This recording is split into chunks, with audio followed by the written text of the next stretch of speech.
우리 교회 전임 목사님 혹시 보신 적 있으신지 모르겠습니다. 저보다 이제 먼저 오셨다가 2009년인가 이제 한국으로 돌아가셨는데 지금 남양주에서 목회를 이렇게 하고 계십니다. 그분께서 이제 한번 오셔갖고 저에게 그 목회하신 그 이야기를 이렇게 해주셨어요. 개척을 하고 아파트 단지 상가에다가 개척을 하고 이렇게 목회를 합니다. 뭐 개척했으니까 교인이 그렇게 많지는 않겠죠. 처음에 개척을 하면 뭐 많아야지 뭐 10명, 20명, 30명 이렇게 됩니다.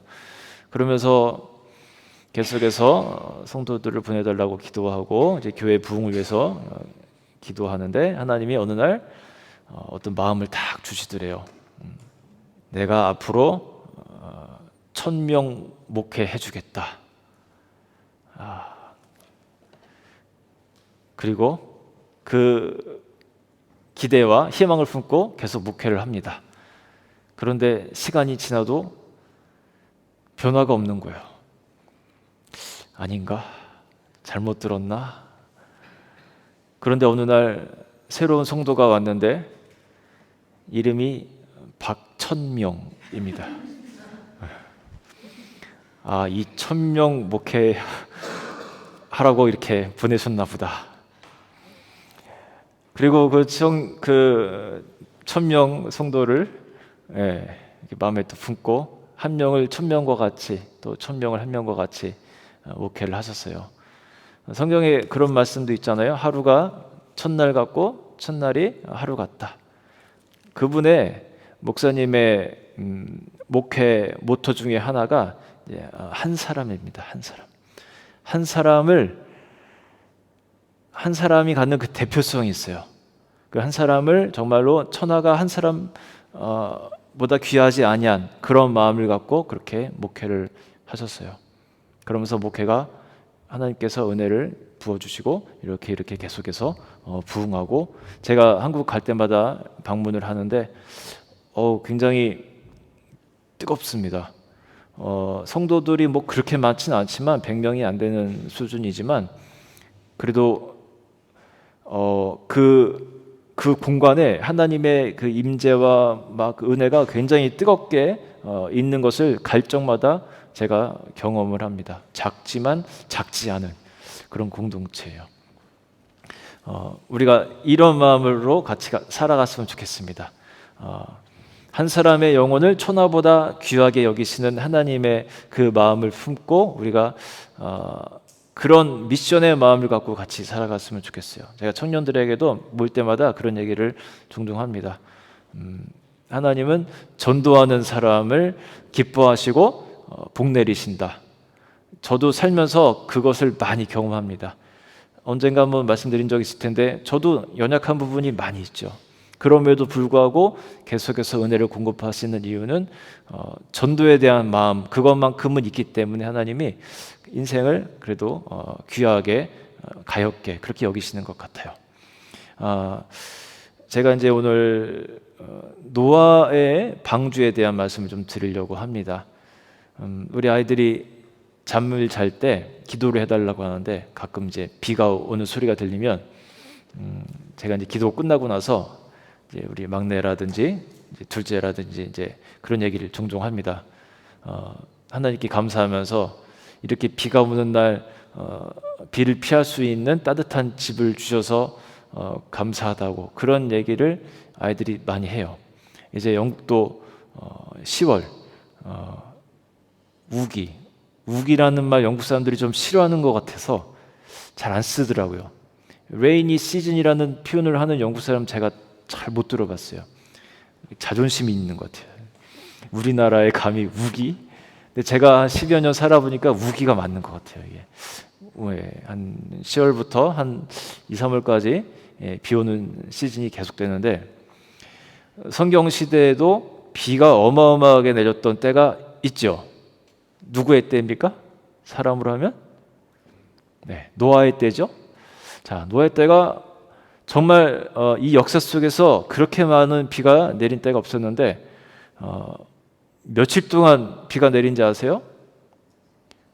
자, 모르시는 분은 옆 사람과 상의를 해보십시오. 40일 동안 비가 그치지 않고 그냥 이렇게 부슬부슬 내리는 비가 아니라 창이 열린 것 같다라는 그런 표현을 할 정도로 그 천창이 있는 집에 그 창문을 열어두면은 비가 어마하게 쏟아지잖아요. 막 그 훨씬 더 이상으로 비가 그냥 막 쏟아 부었던 것 같아요. 왜 이런 비를 주셨고 홍수의 때를 주셨는지 우리가 그 이유를 좀 먼저 보겠습니다. 우리 아이들이 가끔 그 노아의 홍수에 대해서 이렇게 물어보는 때가 많으니까 여러분 잘 들으시고 대답을 해주셔도 좋아요.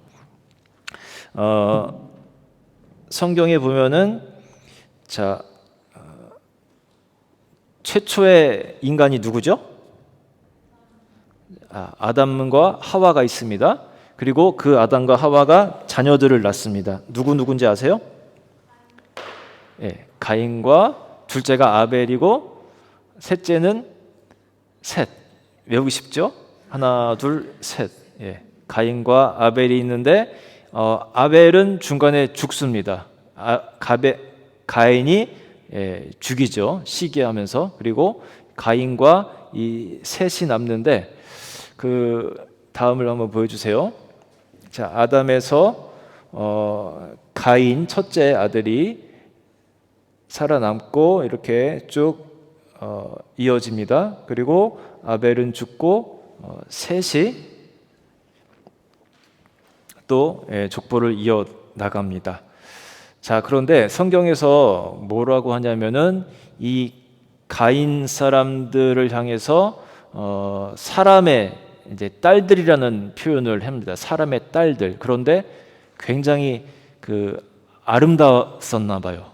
이 가인 족속이. 그리고 셋 족 사람들은 하나님의 그 은혜를 입고 그대로 그 은혜대로 살아가는 족속이 됩니다. 그래서 하나님의 아들들이라는 그런 표현도 써요. 이 성경에 나옵니다. 그 다음 장을 한번 보여주실까요? 창세기에 이런 말씀이 있는데 우리가 이런 역사를 알아야지 이게 헷갈리지가 않습니다. 우리 효민 자매가 한번 읽어줄까요?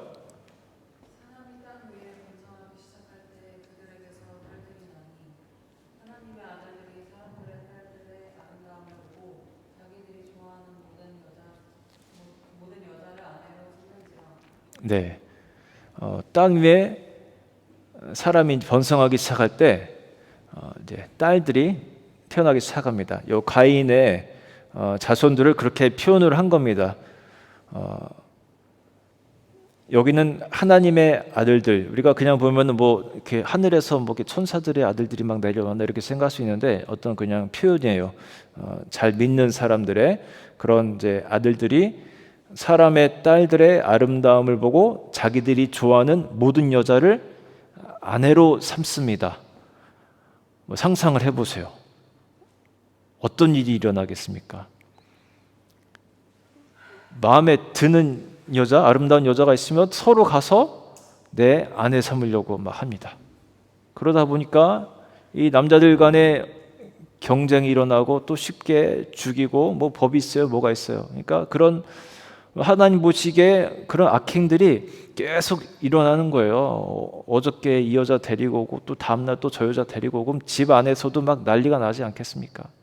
이런 악행들이 일어나는 것을 보시고 하나님이 어떤 마음까지 품냐면요. 여러분 이게 오늘날 우리의 모습일 수 있으니까 잘 보셔야 돼요. 다음 구절 보겠습니다. 창세기에 이제 이어서 우리 누가 읽어줄까요? 그 다음을 우리 저기 동인 형제가 읽어줄까요? 네, 다음 넘겨주세요. 네. 사람의 죄악이 세상에 가득함과 그의 마음으로 생각하는 모든 계획이 항상 악할 뿐임을 보시고 그 당시 사람들의 그 악행을 보면서 마음에 품는 거는 계획은 다 항상 악한 것만을 발견을 하신 겁니다. 그 어느 정도까지 가시면은 사람 지으셨음을 한탄하시는 것까지 가십니다.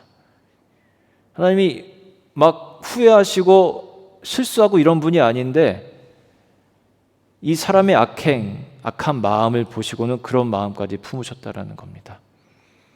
오늘날도 여러분 노아의 방주 시대에 못지않게 악한 모습들이 우리 안에 있어요.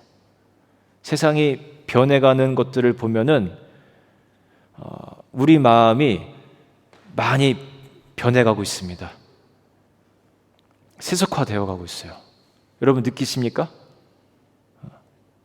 물들지 말아야지 하는데 어느 순간 보고 있으면은 나도 물들어가고 있음을 우리가 경험을 해요.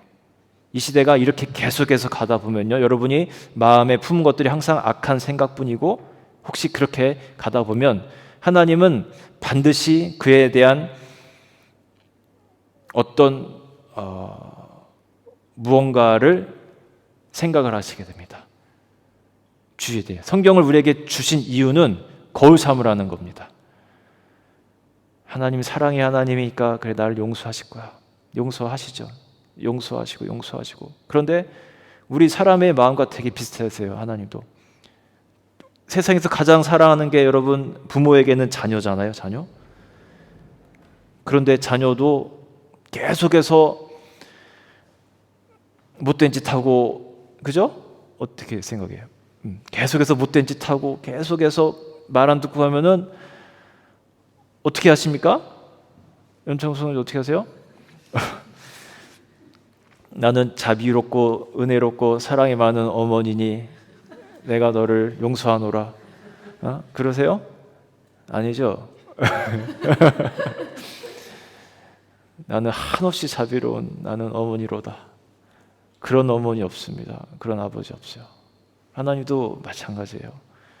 많이 오랫동안 참으시지만 우리가 끊임없이 그렇게 말을 안 듣고 내 고집대로, 내 뜻대로, 내 보기에 좋은 대로 그렇게 행하면 하나님은 언젠가 그것에 대한 진노를 하실 때가 있다는 겁니다. 구약시대에는 그것이 좀 더 강하게 표출이 되었습니다. 그래서 하나님이 온 지면을 여기 보세요. 내가 지면에 쓸어버리되 사람으로부터 가축과 기는 것과 공중의 새까지 그리하리니 이는 내가 그것들을 지었음을 한탄함이니라. 한탄한다는 말씀을 두 번이나 하십니다. 다 쓸어버리고 새로운 세상을 만들겠다는 겁니다. 그런데 이 와중에도 길을 주십니다. 피할 길을 주세요. 우리에게 진노도 하시지만 그 와중에도 마지막 진노의 그때까지 피할 길을 항상 남겨두시는 거예요. 아무개야 주의해라 계속해서 마음에 사인을 주십니다. 아무개야 그렇게 가면 안 된다. 계속해서 사인을 주시고 진노를 품으실 때가 있는데 그래도 마지막까지 기회를 주신 거예요. 자, 다음을 보시면 이게 뭐 같으세요?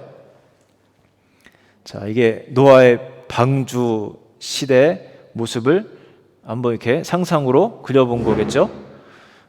노아와 가족들이 있었습니다. 노아의 아들들이 있었습니다. 셈, 함, 야벳.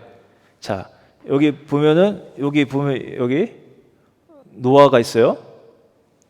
여기 함이 있고 야벳이 있고 셈이 여기 앉아 있는 것 같고 제가 그냥 막 마음대로 하는 겁니다 지금. 예. 어른 남자가 한 4명, 여기도 한 명 있네요. 여기도 그죠? 그 며느리들도 있었습니다. 노아의 부인이 있고 아들이 셋이 있고 며느리가 셋이 있고 그렇게 대가족을 이루고 살고 있었습니다. 그리고 하나님이 아주 그 당대의 의인이었던 노아를 부르셔서 이렇게 배를 만들라라는 그런 명령을 합니다. 노아도 처음에는 의아했을 겁니다. 왜 배를 만들라고 하시지? 바다도 아닌 이 산에다가? 그리고 거부하고 싶었을 거예요. 왜 그렇게 힘든 일을 나에게 시키나? 그리고 사람들이 지나가면서 이제 한마디씩 했겠죠? 할아버지 뭐 하세요? 배를 만들고 있습니다. 아니 왜 배를 산에다가 만들어요? 하나님이 비를 내리신답니다. 당신도 탈 수 있는 충분한 공간이 있으니까 탈 준비를 하고 계세요. 아이고 참 나이 많이 드시더만 아까 600세라고 그랬나요? 네, 나이 많이 드시더만 참 정신이 오락가락 하시는구나. 저 아들들도 저것도 저 머저리들이지 저것도 아버지가 시킨다고 또 하고 앉았네. 지나다니는 동네 사람들마다 다 그랬을 거예요. 뭐 하세요? 배를 만들 거면 저 바다에 가서 만들지 여기서 배를 만들어서 뭐 하려고 해요? 하면서. 그리고 노아는 계속해서 초청을 했을 겁니다. 하나님이 그렇게 하신답니다. 하나님이 비를 40일 동안 내리시고 이 지면을 물로 꽉 채우신다고 합니다. 아직 늦지 않았으니까 이 배에 탈 준비를 하고 계세요. 계속해서 초청장을 주셨을 거예요. 자, 어서 오세요. 네. 그리고 배가 다 완공이 됩니다. 완공이 됐는데 하나님이 참 좋으신 분인 게 조금 더 기다려 주십니다. 완공이 된 이후에 바로 막 비를 막 쏟아 내리는 게 아니라 거기 보면요 7일 동안 시간을 주세요. 7일 동안 기다리고 계십니다. 그 배 이 8명의 가족이 타고 성경에 보면 또 생명 있는 것들 암수를 이제 이렇게 한 쌍씩 올려 실는 모습이 있습니다. 아마 새끼들 위주로 이렇게 실었을 것 같아요. 큰 것들 실으면 이제 너무 공간이 좁으니까. 그렇게 하는 과정 속에서 사람들이 그거를 와서 지켜보고 막 구경하면서 그전 진짜 정신 나간 사람들인데 이렇게 멀쩡한 날에 이렇게 햇빛 짱짱하고 멀쩡한 날에 뭐 하나? 그 7일 동안도 이 노아와 가족들은 빨리 타시라고 계속해서 구원의 초청장을 보냈을 겁니다. 과거에도 보냈지만 여러분 오늘날도 보내세요. 여러분의 삶을 향해서 오늘날도 계속해서 구원의 초청장을 보내고 있습니다. 이리로 오십시오. 이리로 오십시오. 자, 다음을 한번 보여주세요. 자, 이게 어느 나라에서 실제 사이즈로 그 노아의 방주 모형을 그대로 본따서 만든 겁니다. 미국 켄터키 주에 있는 모형이라고 해요. 이 길이가 얼마나 되냐면요. 길이가 약 155m이고 폭이 26m 그리고 높이가 한 15m 정도가 됩니다. 높이가 한 4, 5층 정도의 높이의 방주 모형을 설계하라고 지시를 해요. 성경에 그런 내용도 나옵니다. 이건 어떤 항해용으로 만든 그런 배가 아니고 떠 있기 위한 그런 배예요. 그래서 참 많은 사람들이 이 성경의 이 모형이 진짜 안전한가 하고 그대로 만들어 가지고 이제 좀 축소판으로 만들었겠죠. 다른 배들과 함께 해양과학기술원 이런 데 가가지고 막 실험을 시킵니다. 바람을 불게 하고 파도를 치게 하고 해서 이게 정말로 튼튼한지 안정성이 있는지 검사를 하는데 10개 이상 되는 여러 가지 모형의 배들과 함께 딱 띄웠는데 상상을 초월할 만큼 가장 안전한 배가 바로 이 배의 모형이었다고 합니다. 이 비율이 웬만해서는 진짜 거의 이렇게 됐어도 다시 복원을 한다고 해요. 배가. 또 다음 사진 하나 있죠. 여기가 지금 켄터키가 아주 거기서 1순위가 되는 지역이라고 합니다. 우리나라에도 있다고 하는데 어떤지 모르겠어요. 여기 출입문에 서가지고 얼마나 많이 외쳤겠습니까? 여기는 옆에는 창문도 없어요. 그 설계도에 따르면 위로만 있습니다. 구원의 소리를 계속해서 요청을 했을 겁니다. 그러나 듣지 않았던 겁니다. 제가 오늘 설교 제목을요, 리브라고 했습니다. 리브. 자, 리브 영어 단어 리브가 갖는 뜻이 뭐가 있을까요? 리브. 첫 번째 뜻은요, 떠나다라는 뜻이 있어요. 다음으로 한번 보실까요? 네, 그죠? 떠나다. 내 어딘가를 향해서 떠나는 겁니다. 아까 우리가 찬양단이 첫 곡에서 이런 찬양을 했어요. 가사 중에 이런 가사가 있습니다. 하나님이 예수님을 보내신 것처럼 나도 너희를 보내노라. 성경에 보면은 보낸다라는 그런 표현이 많이 나옵니다. 너희는 가서 유대와 사마리아와 땅끝까지 가서 복음을 전해라. 자, 가라라는 표현이 많이 나오고요. 또 아브라함에게도 너는 본토 친척 아비 집을 떠나 내가 너에게 지시할 땅으로 가라 라는 그런 말씀도 나옵니다. 우리를 향해서 하나님은 때로는 필요에 따라서 떠나라 가라라고 하실 때가 있습니다. 내가 너에게 지시할 땅, 미래형이죠. 보여준 땅이 아니라 내가 보여줄 땅으로 가라. 미지의 세계, 알지 못하지만 내가 너와 함께 할 테니 그리로 가라. 그 미션을 부여받은 아브라함은 믿음으로 출발을 합니다. 우리를 향해서 하나님은 가라라고 말씀할 때가 많습니다. 그런데 우리의 가는 방향이 어디가 되어야 합니까, 여러분? 이것을 우리가 생각을 하고 살아야 돼요. Live for 어디가 되어야 되겠습니까, 여러분?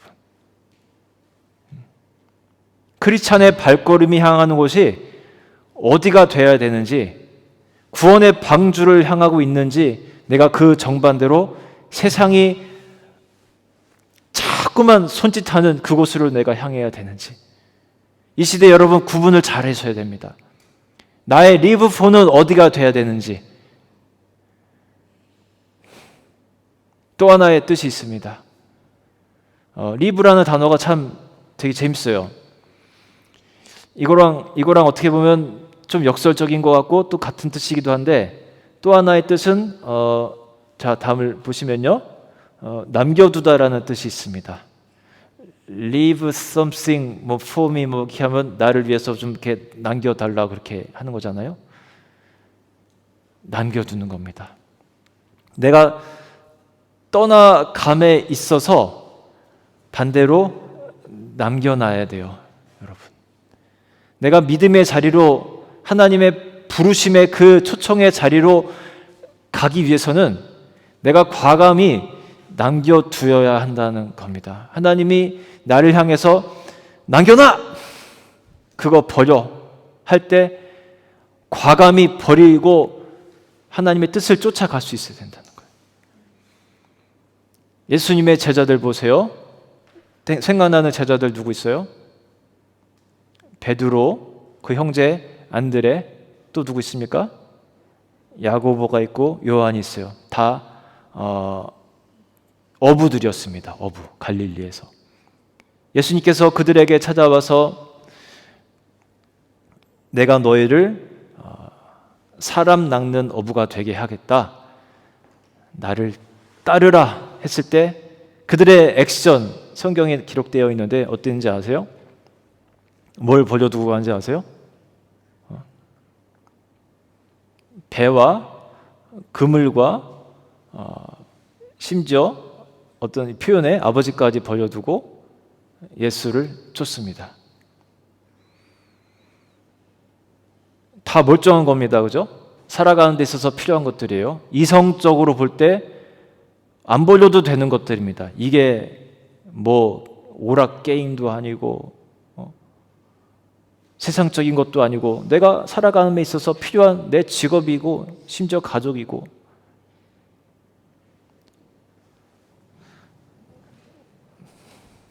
자,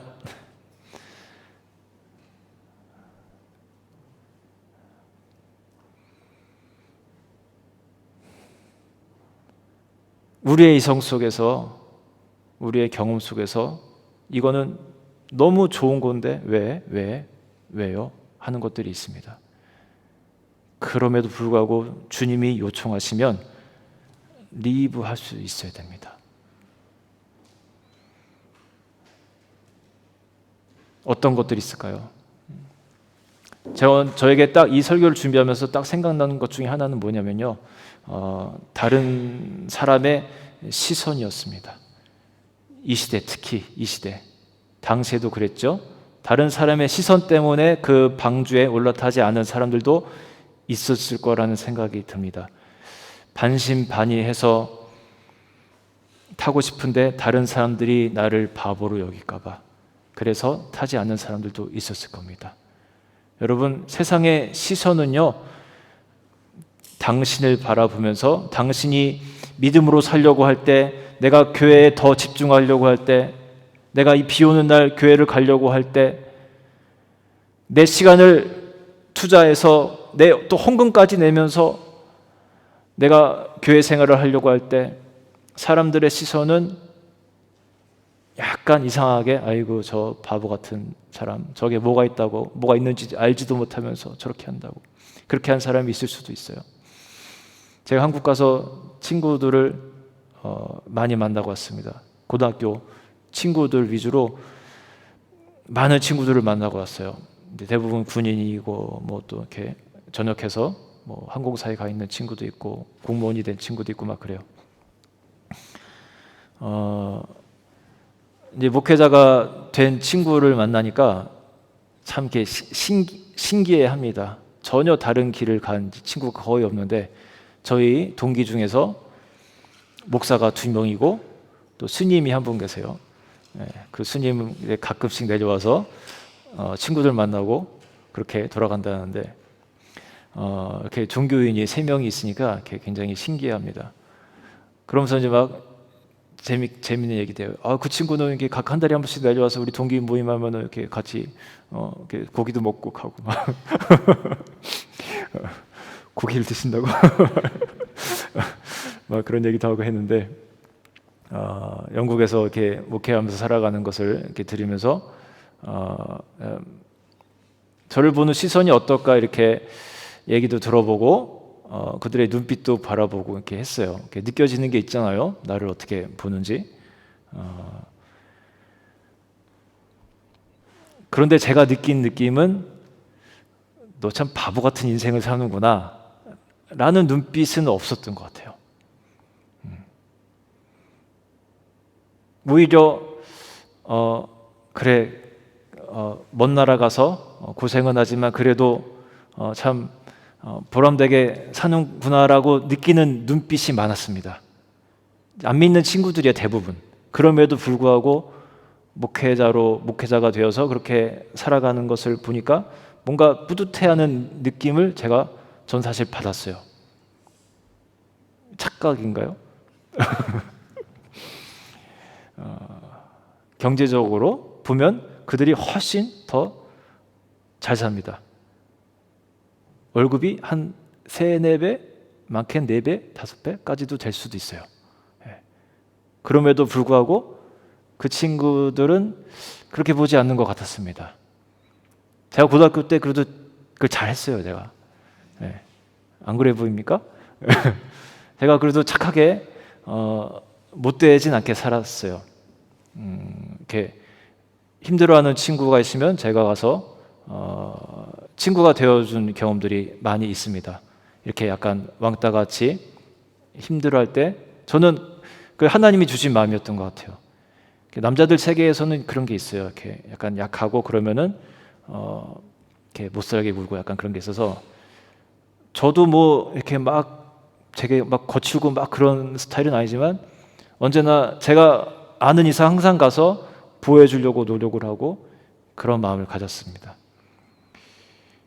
뭐 그런 기억 때문인지는 모르겠지만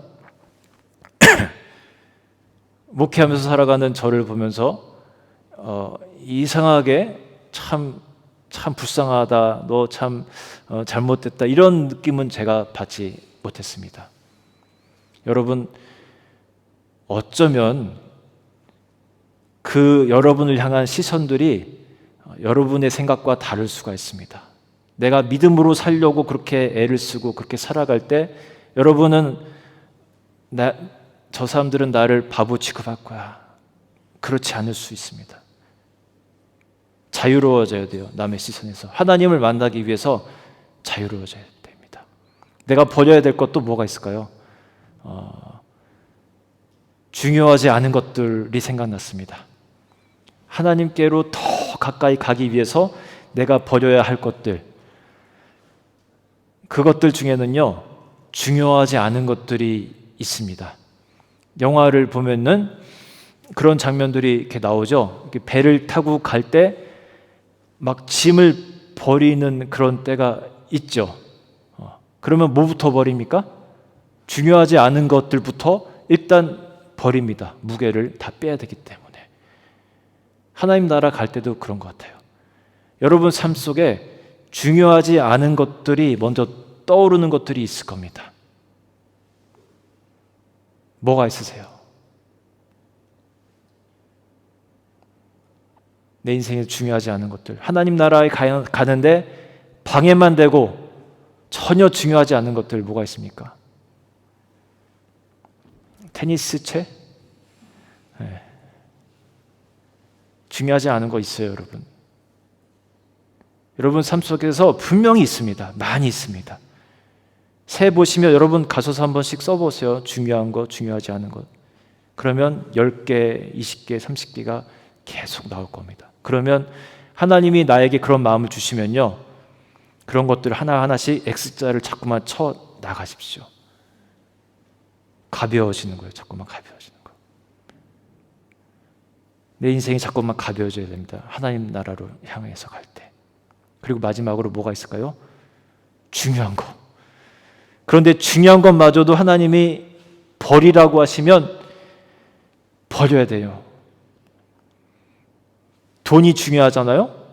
그죠? 돈만큼 중요한 게 어디 있겠습니까? 우리 인생에.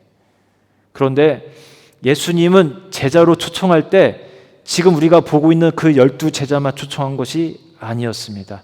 성경에 보면 여러 가지 부류의 사람들이 나와요. 그런데 그 중에서 한 사람 떠오르는 사람이 있습니다.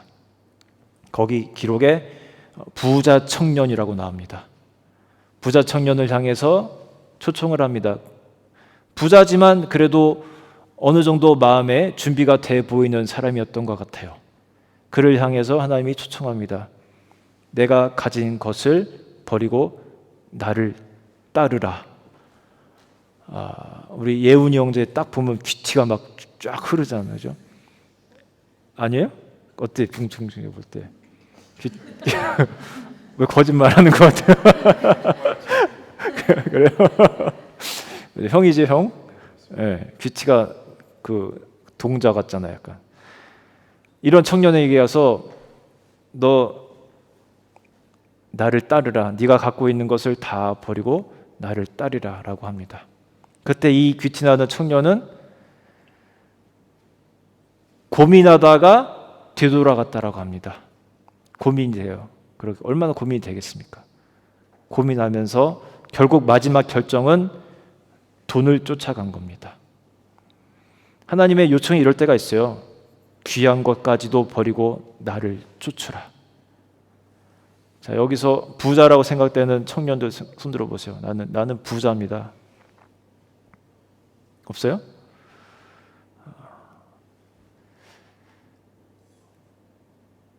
여러분에게 어느 날 찾아와서 버리라고 할 때가 있습니다. 아까 제자들 중에는 그랬잖아요. 그물과 배와 심지어 아버지까지도 버려두고 예수님을 쫓았다고 했잖아요.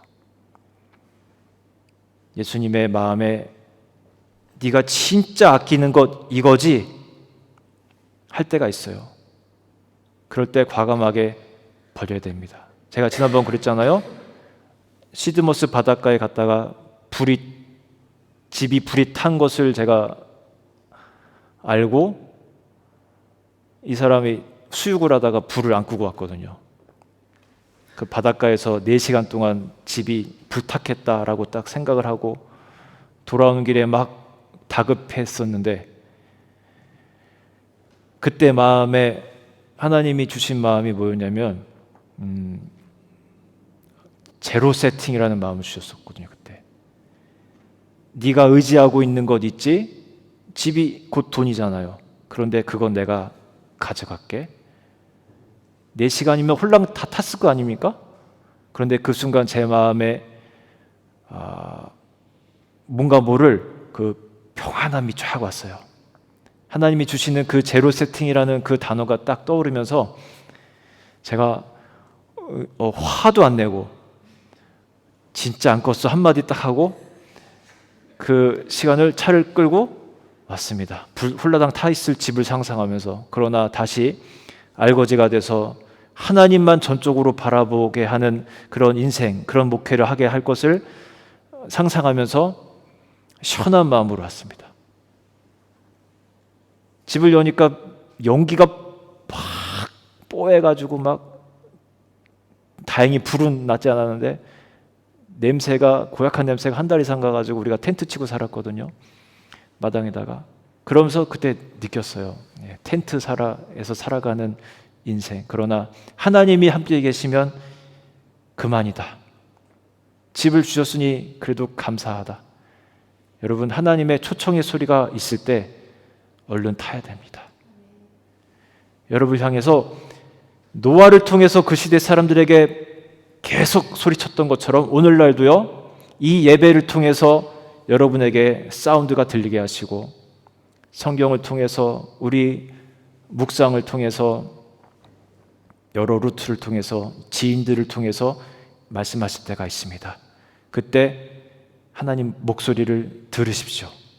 그리고 버릴 것을 과감히 버리고 나가십시오. 오늘 우리가 찬양할 건데 여기 가사를 한번 제가 보여드리겠습니다. 그리고 하나가 있습니다. 참, 다음이 뭐냐면 휴가예요. 휴가. 리브의 또 다른 뜻은 휴가가 있습니다. 그렇죠? 내가 어디론가로 갈 때 휴가 가잖아요. 그리고 휴가 갈 때 여러분 다 싸질러지고 갑니까? 아니죠? 피아노 좋다고 그거 끌고 가는 사람 없겠죠? 집무서 들고 가는 사람 없고, 내가 좋아하는 옷이라고 해서 막 여름인데 겨울옷 막 끌고 막 갖고 가는 사람 없겠죠? 내가 다 버리고 어딘가로 떠날 때 휴가가 되는 것처럼, 여러분 하나님 품으로 내 것을 버리고 하나님께로 나아갈 때 그것이 진정한 휴가가 될 줄로 믿습니다. 자, 우리 찬양 그 가사를 한번 읽어볼게요. 같이 한번 보겠습니다. 세상의 유혹 시험이 내게 몰려올 때 나의 힘으론 그것들 모두 이길 수 없네. 자, 넘겨주세요. 거대한 부품 가운데 위축된 나의 영혼, 어찌할 바를 몰라 헤매이고 있을 때, 넘겨주세요. 거짓과 속임수로 가득 찬 세상에서 어디로 갈지 몰라 머뭇거리고 있네. 공중의 권세 잡은 자, 지금도 우리들을 실패와 절망으로 넘어뜨리려 하네. 주위를 둘러보면 아무도 없는 듯 믿음의 눈을 뜨면 보이는 분 계시네. 지금도 내 안에서 역사하고 계시는 사망과 어둠의 권세 물리치신 예수님, 주를 찬양, 손을 들고 찬양. 전쟁은 나에게 속한 것 아니니 주를 찬양, 손을 들고 찬양. 전쟁은 하나님께 속한 것이니. 아멘. 여러분, 영적 전쟁 지금도 일어나고 있습니다. 떠나라, 버려라 할 때 내 속에서 부딪히는 것들이 있을 겁니다. 그럴 때 여러분의 소리를 듣지 말고, 세상의 소리를 듣지 말고 하나님의 소리를 들으십시오. 그리고 과감히 떠날 수 있고 버릴 수 있는 여러분 되기를 바랍니다. 찬양.